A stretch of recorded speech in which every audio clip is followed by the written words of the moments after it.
कह रहा आप तैयार हैं? लेकिन किन लोगों के पास सुरक्षा आती है? कह रहा जो प्रार्थना करते हैं, लेकिन उनको पता ही नहीं है। कह रहा कुछ लोग पादरी बन गए हैं, प्रार्थना ही करते रहते हैं बस। यहां पर कुछ लोग राजा बन गए हैं, कुछ लोग डॉक्टर बन गए हैं, प्रार्थना से बने हैं। हाँ मैं सच कह रहा हूं, लेकिन उनको पता नहीं है प्रार्थना करने के बाद, कहता सब कुछ करने के बाद वो पीछे देखते हैं तो नुकसान होते हैं उनके। आप जब जाओ, आप यीशु के लहू में ढक कर जाओ अपने आप को, आज नुकसान बंद होने वाले हैं। बोला हालेलुया, हालेलुया। 5 तरीके से अटैक करता है शैतान आपकी फैमिली पर। देखो मैं क्या बता रहा हूं कि यहां पर जब हम पढ़ते हैं, कह रहे 19 के 15 को, कह रहे खुले जो पात्र, कह रहा जो इस पर ढक्कन लगा ना हो उस पर अटैक करता है। लेकिन पहला अटैक वो कैसे करेगा? पहला अटैक आपके स्वभाव पर करेगा, दूसरा अटैक वो आपकी पारिवारिक जीवन पर करेगा। कह रहा है क्योंकि उसको मतलब है आपके अटैक करने पर, निराश करने पर। फिर वो आपके फाइनेंस पर अटैक करेगा। तीसरा कह रहा चौथा आपकी धार्मिकता पर, जिस बात की आप गवाही देते हैं उस पर अटैक करेगा। पांचवा कहता है आपकी आत्मिक जीवन पर, जिसमें आप प्रेयर से ब्लेसिंग पाते हैं, आत्मिक जीवन पर, आपकी स्पिरिचुअल लाइफ पर अटैक करता है। कह रहा 5 अटैक उसने करने ही करने हैं। लेकिन अगर लोगों को नहीं पता तो आज इन 5 को कह रहा जो आप इनको ढक दो यीशु के लहू से, आज आपको सुरक्षा मिलने वाली है यीशु मसीह के नाम में। शैतान का मुकाबला आप बिना अनॉइंटेड हुए नहीं कर सकते। आप जितनी मर्जी प्रार्थना कर लो, लेकिन आपकी बातों से नहीं हारने वाला शैतान। शैतान परमेश्वर के अभिषेक से हारता है, याद रखना। बाइबल में लिखा कि अभिषेक गर्दन के ऊपर से जुए को तोड़ डालेगा। आपके ऊपर कितना ही कर्जे का जुआ हो, कितनी बीमारियों का जुआ हो, कितने ही शैतान का जुआ हो, आज अभिषेक, यहोवा का अभिषेक आपकी गर्दन से हर एक जुए को तोड़ डालेगा। चर्च यीशु मसीह के नाम में आमीन। आपको विश्वास करना है, लेकिन क्या करना है? कह रहा है खुला है पात्र। कह रहा है किसी ने अपने माइंड को पाप के लिए खोल रखा है, इसलिए कह रहा है कि दादे परदादों तक वो शराब उन लोगों के ऊपर आते हैं, इसलिए वो दादे परदादों से आगे वंश तक कहता है कि उनके ऊपर समस्याएं आती हैं। कहते हैं बाप ने कभी सिगरेट नहीं पिया, बाप ने कभी तंबाकू नहीं खाया, लेकिन आगे बच्चे शराब पी रहे हैं और तंबाकू खा रहे हैं। कारण इनकी फैमिली में था कोई, आज तक भी उसने ढक्कन नहीं लगाया, आज तक भी उसने यीशु मसीह का लहू का ढक्कन नहीं लगाया, आज तक भी प्रायश्चित नहीं किया है। मैं कह रहा हूं यीशु मसीह ने वो प्रायश्चित आपके लिए कर दिया है, लेकिन आपको कहता इन चीजों की तरफ देखना है। कहता अपने स्वभाव पर, ज्यादातर जब आप प्रेयर करते हैं तो उस समय क्या करता है शैतान? आपकी प्रेयर करने के टाइम को ज्यादातर बार बार आपके विचारों में लेकर आएगा, बार बार आपको तंग करेगा, बार बार आपको समस्या में डालेगा। अगर आज आप कोई समस्या में है, मैं कह रहा हूं कि बाहर आने वाले हैं। चर्च अपने हाथों को उठाओ और कहो कि आज से मैं शैतान के सारे अटैक को तोड़ता हूं यीशु मसीह नासरी के नाम में। अपने बच्चों को सुरक्षित करो, यीशु के लहू में ढापता हूं। अपने बिजनेस को यीशु के लहू में ढापो। बैल बोल रही है, कह रहा है जिस पर ढकना ना लगा हो। ढक्कन कैसे लगेगा आपके ऊपर पता है?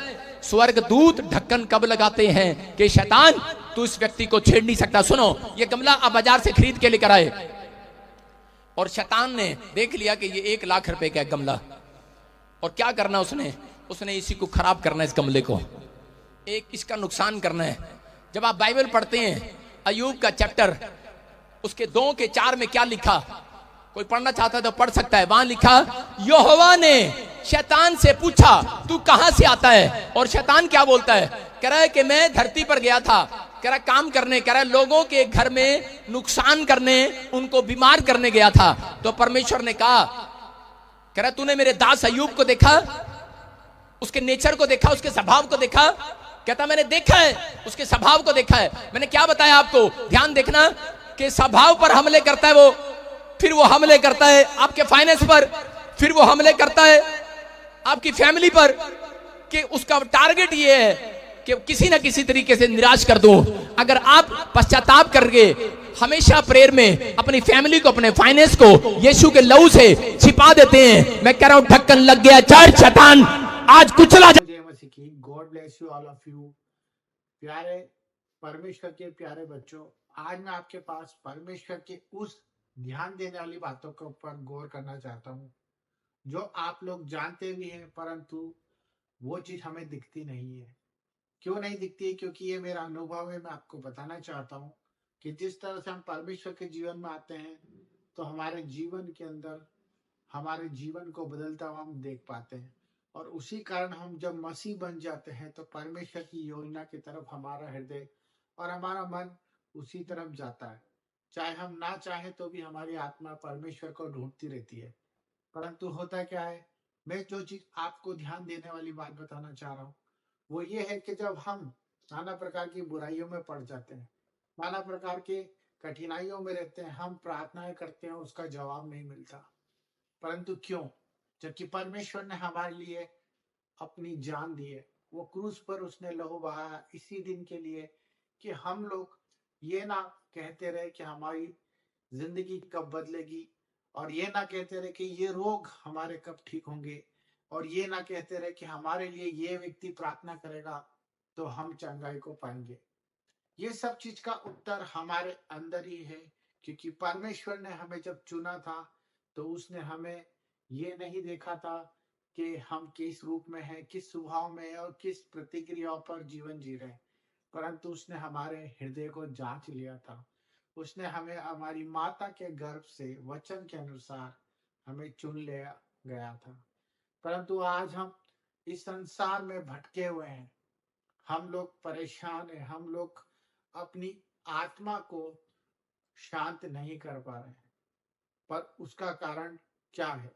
हम क्यों अवेयर नहीं हो पा रहे? क्यों हम अपनी प्रार्थनाओं को पूरी तरह से होते हुए नहीं देख पा रहे? इन सब के ऊपर मैं आपको वो चीज बताना चाहता हूँ जिस पर आप ध्यान देंगे और परमेश्वर के जीवन में अपनी सफलताओं को, अपने छुटकारे को और अपने उद्धार को पा लेंगे। तो मेरे भाई बहनों, आप सबसे मेरा निवेदन है कि इस वीडियो को पूरा देखिए, लाइक करें, सब्सक्राइब करें। मैं आपको वो वचन के द्वारा बताने जा रहा हूँ जिसके द्वारा आप पहले से छुड़ाए गए हैं। मैं ये भी जानता हूं कि आपको सब पता है, परंतु मेरा बताने का फर्ज है। तो जो आज चारों तरफ विषय चल रहा है, धर्मांतर जो चल रहा है, सर्विसेज के बारे में, जो पास्टर ही पास्टर के ऊपर उंगली उठाया जा रहा है, जो आज चल रहा है, आप देख पा रहे हैं कि हम लोग जब मसीहत में आ गए हैं तो हम खुल के क्यों नहीं जी पा रहे, हम खुल के क्यों नहीं बोल पाते, हम अपनी बात, अपना प्रचार, जो हमारी आत्मा हमें बोलने को रोज रोज कोसती है, और हम अपने घर में ही परमेश्वर का प्रचार नहीं कर पाते। मैं देखता हूँ कि बहुत से घरों में परमेश्वर की बात को रखने के लिए भी इंसान मौके को देखता है, परंतु ऐसा क्यों? क्योंकि ये सब चीजें इसलिए हो रही है क्योंकि हम वचन को पढ़ नहीं रहे हैं, हम वचन पर अमल नहीं कर पा रहे हैं। हम प्रार्थना तो करते हैं परंतु हम वचन में नहीं बढ़ पा रहे हैं, क्योंकि परमेश्वर का वचन यही कहता है कि जो वचन पे चलेगा वही उद्धार पाएगा। जिस तरह यीशु मसीह ने जब उसकी परख हुई तो उसने सिर्फ यही कमांड की कि लिखा है कि जब उसकी रोटी की परीक्षा हुई, उसे राजवैभव दिखाने की बात हुई और उस पर ये बातें कही गई कि तू दंडवत कर और तुझे सब कुछ मिल जाएगा। उसी प्रकार आज हमारी संसार में परख हो रही है। वो हमें बीमारियों में मिल रही है, वो हमें लाचारियों में मिल रही है, वो हमारे पर आरोप लगाया जा रहा है, आपस में हम लोग लड़ रहे हैं। ये सब एक ही चीज का उदाहरण है कि हम अपना उद्धार क्यों नहीं पा पा रहे, क्योंकि हम वचन पर कमांड नहीं कर पा रहे। हमें वचन को सुनना भी है और वचन को बोलना भी है। हमें सुनने वाले कान तैयार करना है और देखने वाली आंखें। हमें बोलने वाला जीव जो हमारे वचन के ऊपर और हमारे परमेश्वर की हर एक बात को सुनता है और परमेश्वर की हर बात को कहने वाला हो। लीडर होके चलने वाला बनना है, हमें वचन पर अमल करने वाला बनना है। तभी हम परमेश्वर की संतान और परमेश्वर के कामों को होता हुआ देखेंगे। यही हमारा जीवन है। अगर हम वचन को पढ़ेंगे और वचन पर चलेंगे तो मेरे भाई बहनों, आप जो प्रार्थना करेंगे वो सब पूरी होगी। God bless you. Thank you. जय मसीह की।